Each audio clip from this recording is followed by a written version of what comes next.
يقول قالت علامك له طالعت فيني يا ابويا من خله عيونك قصيرة. رديت لا عينت فيك اعذريني معذور لو طالعت لك يلا أميرة لو تعرفي الزينة وش صار فيني لا تسمحيلي بالنظر يا مديرة.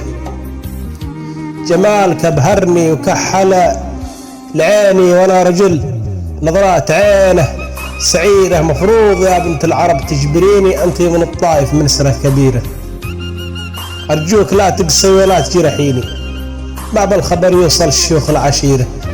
درب الحكومة ما نباها تركيني لا تدخليني في مشاكل خطيرة انك تبين حل شرعي وديني لنا الشرف في وصلكم يا سميرة وانك زعلتي طالبك سامحيني ونعتبرها الاولى والاخيرة.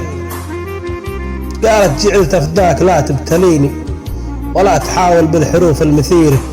اي والله انك يا اليماني فطيني بس القدر نرضى بشره وخيره يا كم حواجز يوم بنوي تجيني تلقي حياتي يا اليماني مريرة. ويوم اقول ان اليماني هويني لا يعملوا منها قضية كبيرة بين عليك انسان عاقل رزيني المعذرة ما بات تمل مسيرة جوبتنا حاضر فلا ودعيني في داعة الله خاطرك يلا جويرة وانقبت عنك او رحلت اذكريني كل من منا يلاقي مصيره حسبتنا بالحب لا تحتويني ونحتفل بوصل في كل ديرة اثار حظي شين قبلي حنيني هذا القدر نرضى بشره وخيره. سلامتكم.